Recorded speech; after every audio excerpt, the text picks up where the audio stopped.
Depending on who you ask, it's either a gothic horror masterpiece or just an overly long vampire art piece with a weirdly mustached Bill Skarsgård. And people are divided on it a little bit. I'm surprised. Where do we land on this? Did Robert Eggers give us a new horror classic, or is this just a really expensive love letter to a movie that didn't need another remake? Let's get into it. Let me just tell you, people are dumb. I literally read a review that was like, this movie was not interesting. It was too much like Dracula. Okay? So apparently this person, and a lot of people don't understand that the original Nosferatu, the silent film, starring Max Schreck as the titular character, it's 100 years old, is literally a soft adaptation of Bram Stoker's Dracula. Okay? So for those of you that don't know, Bram Stoker's Dracula is the singular source for all vampire shit that has existed since. Okay? It just is. So saying, oh, it's too similar to Dracula, that's because it is Dracula. Like, what are you saying? Yeah. Okay. Up until this point, we've gotten a lot of vampire shit over the years. I love vampire stuff. You guys know that. Love vampire lore. Me too. I think the movie Bram Stoker's Dracula is arguably one of the, I think it's the best vampire movie ever made. There's a lot of them. I'm here to say it. I'm just going to say it out of the gate. I think this movie might dethrone it. I think it did for me. But I'm curious to hear what you guys said. This is set in 19th century Germany. Nosferatu follows Thomas Hutter, a real estate agent who travels to a remote castle in Transylvania to secure a property deal with the reclusive Count Orlok. Upon arrival, he realizes that Orlok is not just an ordinary aristocrat. He is, in fact, a vampire.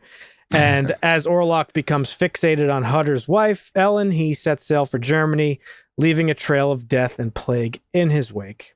Ellen, who's plagued by visions of the sinister Count throughout the movie, soon becomes the key to stopping his reign of terror. This is, of course, directed by Robert Eggers, who I think is one of the greatest filmmakers of the last 10 to 15 years, who has a just meticulous attention to detail for his period piece films, which Dusty likes to criticize me for not liking, but liking his. And so that's why his comments about the mustache was like, listen, shut the fuck up. I did my research. I promise you. Okay, so I haven't seen the original. Yeah, I mean, I wouldn't expect you to. It's a silent film. Oh, it's a silent film too? Wow, okay. Yeah. I didn't know that. So this movie was just completely new for me. I knew nothing about this, but I'm actually glad about it. Okay. So I was actually like kind of confused for and honestly not super interested for about the first 20 minutes. It did start to pick up for me about when Thomas takes the trip to like the small village and then to the manor is where I was like, oh man, this is sick. Oh shit, here we go. Yeah. I love the whole plague thing, like traveling with Orlok, and it's not just like him killing people and drinking their blood and all that, but it's like actual like sickness and like despair. It's like just had a grip on the entire setting there. Yeah. It's such a classic like vampire thing that hasn't been done ever since, where like, yes, their presence does bring like just it's not shroud just of like just despair and sickness, and it's not just him like drinking blood and because that's the type of vampires honestly that I'm used to seeing. I feel like just from like totally watching Blade or watching whatever else random, Twilight or some shit. Twilight. 30 Days of Night. Yeah, this was great, dude. I love this. The cast was crazy. I feel like Orlok's accent was like absolutely insane. I had to look it up, and it was like some like ancient, extinct like Romanian dialect or something. Yeah. Nicholas Hoult is really growing on me now too. Bro, he's a good actor. And it's funny because he was in that other Renfield. The other vampire, Renfield. Yeah. And he was almost the same here. I was like, is he really going to be another like familiar? Like, is this really happening? But no, it wasn't that, which is good.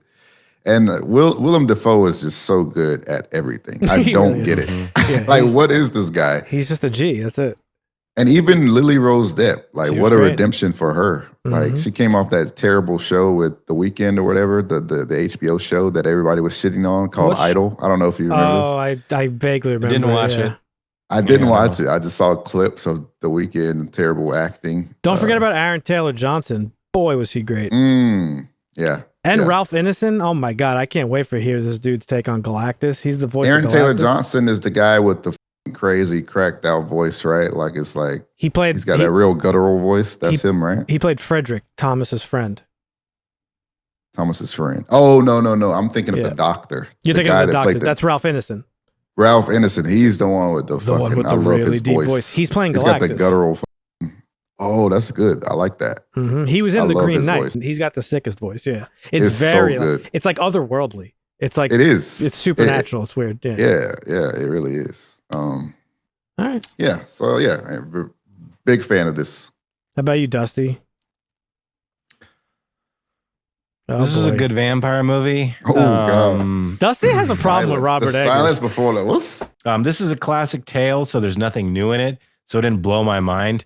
Robert Eggers did an amazing job of telling this story, and it is a really good movie.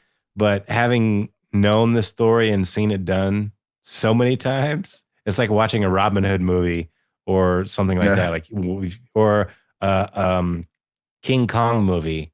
Like if you've seen one, you've seen them all. And so I don't know how much I would praise this movie. Is it a must-see vampire movie? I mean, if you want to watch something about the original, yes, absolutely. But it didn't blow my mind away, I guess is what I'm trying to say. I still thoroughly enjoyed it. It was great start to finish, but nothing jaw-dropping about it. Just another vampire movie about I can understand why you would say it's not anything innovative or anything like that. It's a well-trodden vampire story for sure. I just think Robert Eggers' vision of it is what makes it fresh and new, because obviously we said he has a meticulous attention to historical accuracy. And he has a style for sure. Yeah. It just, his movies, like the reason why I'm obsessed with him. I'll suck his right now, but like like The Witch and The Lighthouse and The Northman, like his movies just have this like just oppressive feeling of like just they're haunting. That's the only way you could describe them. Oh, for sure. Look, dude, the manor scene with Thomas when he first goes there. Yeah. Like I haven't seen any of the other things. When he's just standing in the back and he's silhouetted and he's like this giant fucking dude. That whole scene was like gut wrenching. Like his voice, like in the you don't see his face and you're just seeing like kind of little glimpses of what he looks like, and his accent, which I can't even like begin to just like recreate. That I don't know, man. This movie like completely like took me over. Like I was like fully invested, and there was nothing going on around me. Like I was fully in this movie. I haven't felt that way in a really long time watching a movie. I was locked in. I was immersed, as the kids say. I like the design choice of Orlok as well. Like he's pretty much bald everywhere, and he's got that strong ass mustache, which is hilarious because he's got thinning, balding hair like on top of his head, and he's got this big gnarly mustache. So I mean, I don't think it distracted or anything. I thought it was amazing. So I'm not a mustache hater. I like the design choice and the research. I thought it was great. Well, like we were saying when you were doing the news, is like people are used to the Max Schreck version of the character, which is so ingrained into pop culture. Like this is him. Like it's super iconic. So iconic, in fact, that when the Salem's Lot movie came out, like they did Barlow in the same the same way. So, this is what this is what people see when they think of Nosferatu and vampire bosses in general. So I hate this. I hate this look.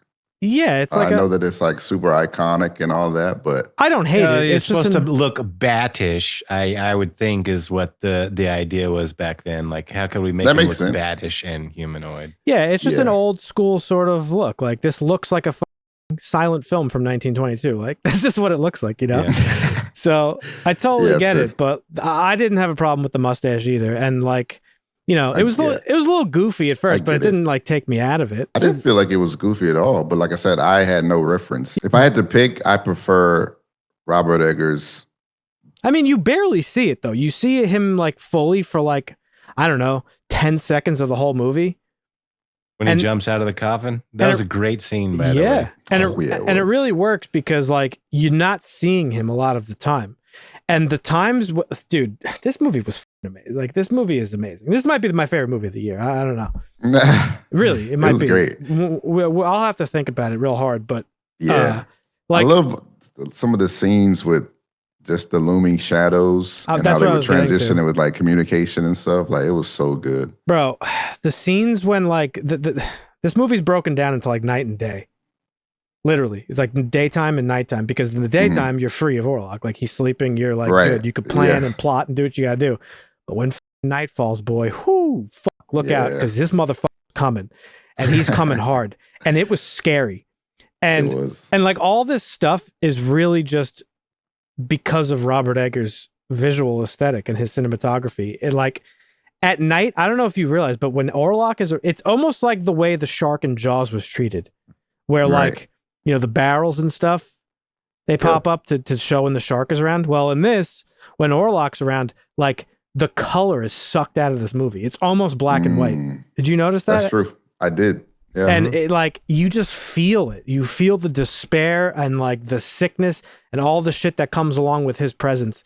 And like, oh man, I was just blown away by it. Like, forget like the historical accuracy. I could give a fuck, but like, just that visual approach was haunting. Like I was genuinely, I'm not scared like I couldn't sleep, but it was scary. I thought like his shadowy fingers coming out and like using the shadow to like represent his presence and like his force and his power. Yeah, oh my God. So good. So good. And I loved the portrayal of Willem Dafoe's character, like how he was this like basically like genius level scientist, right? But then he like started to dabble with the occult. He showed up waiting for shit to happen. Yeah, and they just the whole tie in of that. I thought that was sick too. Skarsgård as Orlok, like we seen this kid basically crush the role of Pennywise. I thought when he was in it. True. I don't know how he was in The Crow because I'll never watch that movie. You can't pay me to watch it. I'll watch it eventually. But man, like, I don't know why, like, it seems like from the minimal amount of reading I've done, it seems like his portrayal has been met with a kind of mixed reactions. It's crazy to me because I feel like his performance was so powerful. Yeah. It wasn't even like it was a human doing the role. Like it was like, it was so good. It was like, this is an actual monster. That's on the screen right now. Like, what are we talking about here? We live in like a clickbait, like engagement bait generation where like engagement is like everything. It drives everything. So I don't know even if people are being honest, but I've seen people aside from the mustache, people are like, oh, his accent was not convincing. And I'm just like, what? I felt the same way you did. I'm like, as soon as I heard him rolling those R's, I had to look up I was like, what is this? I've never heard an accent like this. My counsel. Like, dude, it was so good. Oh man, I don't know. Yeah. Lily Rose Depp as Ellen, like, standout performance. Like, she crushed it. She's manipulated by him. We mentioned it briefly, but like the movie in the beginning suggests that he's had a power over her whole life. Right. And sort of controlling her from afar. When she's like being what's the word you even want to call it? Enchanted by him or whatever. Like you believe it. She's like hypersexually attracted to him and like like she's like lustful and like almost orgasmic. And then she snaps out of that and is like completely crippled by fear by him because she doesn't know what's going on with her. And like she's been dealing with this her whole life. So I thought she sold both of those things, and that psychological torment that she is going through, like really nailed it. So yeah, the performances were fantastic. Yeah, they were absolutely fantastic. It was crazy. And you know, Robert Eggers loves Willem Dafoe, but rightfully so. I love Robert Eggers, man. Like he's just so good. And this movie, these underlying themes of like obsession and desire, like just twists it into like this dark thing because she's not really feeling those things. Like she is, but not because he's controlling her. Yeah. Oh man, it's crazy. It is crazy. And this movie goes to a place that movies very rarely do because they're afraid. But we see kids die in this movie, and it's like nothing. Like nothing. Like He just Orlok fucking is just eating these fucking sucked them kids. up like Capri Suns. That shit was fucking. Dude, Get the fuck out of here. That was a great scene. Little snack. Oh my God, that shit was funny. And you know, like that was another thing too. Like, you know, I know Dusty, you said like there's nothing really super innovative here, but I've never seen like the actual like vampiric shit that he's doing in this was like visceral, like the slurping and the like the way Right. he's just, and like I like that he like targeted the heart, not the fucking neck. There was some great stuff. Like I remember the scene where, you know, Thomas wakes up and then tries to kill him. Then he runs into that room. Where he gets trapped. He gets trapped, but Yeah. Orlok like does basically like the magic thing where he's like making him turn around to open the door. Mm-hmm. Like just little stuff like that. I was like, what the? This is really this is all just like adding up to just kind of blow my mind. It was crazy. No, it's got plenty of depth. I mean, it's like any remake. It really, really has to stand out, and in order for it to like, I think it did. The comeuppance. I don't know that. I thought it was great, and Robert Eggers always does a great job. But did it stand out? I mean, when is the last time you watched the original? I've seen it maybe once in my life, twice. Okay, yeah, Just to say I watched it, you know. Right. As a horror movie fan or a film. I actually put it on a month or so ago when I was cooking and doing stuff. I didn't read the stuff, but I was watching the scenes kind of off in the distance. But yeah. And then, you know, having partially watched the other one, it's just, I don't know. I hadn't seen a million vampire movies. It's great directing. It's great acting. It's great cinematography. It's all great, but there's nothing groundbreaking about it per se, I guess, is where I'm still gonna, you know, I enjoyed it and I'll probably watch it again sometime. But yeah, this is definitely a rewatch for me, for sure. Oh yeah, I think this is an easy rewatch.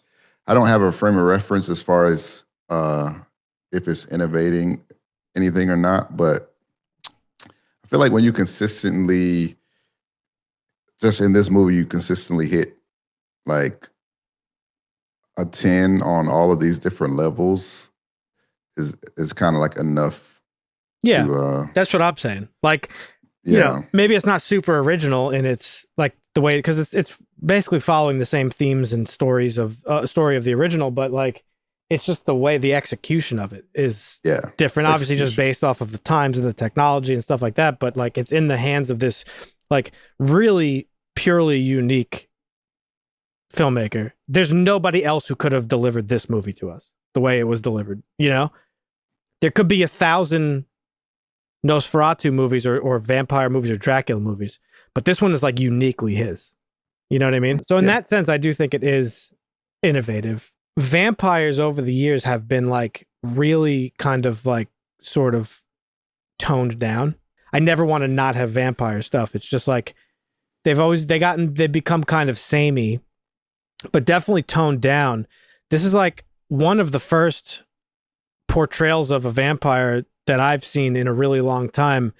That's a fucking monster. Yeah, he's not cool. It's not. Yeah, like, he's got some cool, like he's got some aura or whatever. Yeah, you know? Sure. Like, don't get me wrong, but he's not a pimp. It's not like this. Well, he did have that pimp like coat. swaggy, like Vampires aren't going anywhere, right? Like they're a huge part of human culture, and we'll see many, many more movies. But I think this is like uniquely gonna stand on its own as like a unique interpretation of the vampire genre. His presence is overwhelming, and like, and it seems like you can't do anything about it. And despite all of that, by the end of the movie, she obviously outsmarts Orlok and decides to like, you know, embrace him until the sunlight. She sacrifices herself. Mm-hmm. I felt bad for the motherfucker.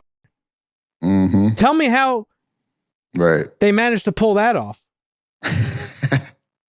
That I was like, oh man, I was like, he kind of just laying there all shriveled up and dead now. Yeah. That was, Because I saw a funny comment like, he was so horny that he killed himself for it or something. Like, dude, that's true. Oh, okay. He was. again, I'm going to bring up Jaws. It kind of reminded me of the shark in Jaws, right? Because Bruce, the shark in Jaws, is not a monster. It's an animal. It's a creature. It's just doing what it was born to do. It doesn't know that it's killing humans or like terrifying beachgoers or whatever. It's just doing what's in its nature. And I really felt that about Count Orlok in this too. Yeah, he came off very much that way. It's kind of like the fear of vampires itself, though. I mean, they touch on the topic a little bit in the Blade movies and even the True Blood show. It's like, do we sit in the shadows and secrecy and just live peaceably among these people and hunt them as we wish? Or do we come out and make them all our cattle and just fucking rule the world? Like, that's the two dynamics of the vampires. And there's obviously people in the middle who think a little bit of both, but it's stay secret, stay hidden, and don't, stir the pot, or these are our cows. We just need to raise them like cattle. Amazing movie. Yeah. The glaze cannot be overdone for this one, I don't think. Yeah, so it has a 7.4 on IMDb. What you got, Marvin? This is a 10 for me. Woo, baby. Dusty? Easy 10. I mean, I'll give it a bump to an 8, but I can't go any higher than that. Okay. Pretty good score. That's good. I'm also got to give it a 10. This was a 10. This is. Okay. Look at that shot right there. Even I know, Jesus. Right? Yeah, this is crazy. Like, it's just. Again, I hate to keep. The cinematography was amazing. Yeah, it was crazy. Dude, honestly, the way that he depicted this, the night and day thing. I know it sounds simple, but like, it just really reels you in. Of like, oh shit, nighttime's here. Like, yeah, it's gonna get bad. Like, and his dude, that shadow over the city. Oh my god, yeah, so good. This what? And this movie only had a $50 million budget, only, whatever, right? Only. But yeah, I mean, that's small compared to some of the shit that we've seen. Some of the like shit. The fucking that rock movie, the Christmas Rock, whatever the fuck it was. Yeah. Look at this shot. Yeah. That was like 250 million. Yeah. It's crazy. This is a beautiful movie. If you haven't seen Nosferatu, really just rush to whatever device you watch movies on and watch it, because it's really amazing. It is incredible. And the other thing too is 2 hours and 12 minutes, which isn't really that long. And considering the subject matter of just the overwhelming dread and sorrow, I didn't even feel the runtime. It flew by. Yeah. Flew by. Completely flew by. I can't say enough things about it, so I'm just going to stop and say it was amazing. Definitely go watch it. If you have not, if you have seen it, leave a comment on the video. Let us know what you thought about it. And if there's any little things in it, Easter eggs or interesting little tidbits that you know. And what's your favorite vampire movie besides this? Yeah, what's your favorite vampire movie? This is... do you like the mustache?